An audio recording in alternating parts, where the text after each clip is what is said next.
The latest Decalogue by Hugh, Clough. Thou shalt have one God only, who would be at the expense of two. No graven images may be worshipped, except currency. Swear not at all, for thy curse thine enemy is none the worse.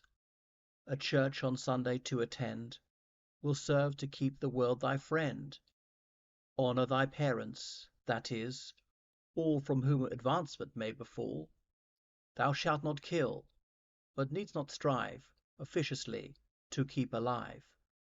Do not adultery commit, advantage rarely comes of it. Thou shalt not steal, an empty feat, when it's so lucrative to cheat.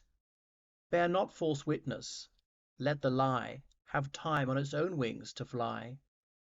Thou shalt not covert, but tradition approves all forms of competition. The sum of all is, thou shalt love, if anybody, God above. At any rate, shall never labour more than thyself to love thy neighbour. So this is quite a daring poem written in the 1850s, a send up of the Ten Commandments, really in an age of faith that was partly being questioned at the time. You know, Darwin was around, not quite an atheist yet. The Oxford movement was around, Anglo-Catholicism, which wasn't against Christianity.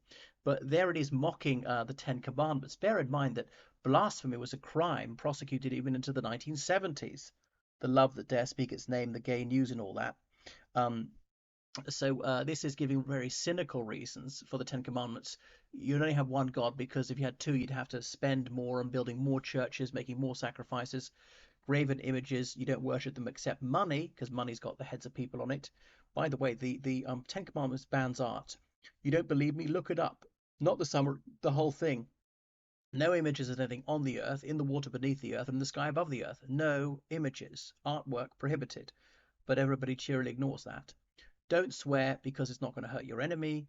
Go to church on Sunday simply to be popular. Just a conventional thing to do. Yeah. So respect your parents if they're going to leave you any inheritance. Okay, you're not allowed to kill, but you don't really have to try and save people. I remember a doctor quoting that as the 11th commandment. You shall not strive officiously to keep alive. If someone's almost dead, you just let them die. A very elderly person, we don't have to prolong their life by a day or a month. If someone wants to give up treatment, don't. Do not resuscitate, just go by the DNR order.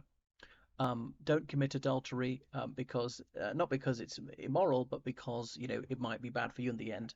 Don't steal, but you can cheat. Well, doesn't that amount to the same thing? I suppose he's showing all the casuistry of these people who really pretend to be very godly. Yeah, not to perjure yourself, but allow lies to stand. It says here covert. It must be a misprint. Must meant covet, as in to envy. But competition is good. Which surely that's coveting thing, wanting more money to own the things other have, or vying for the love of someone.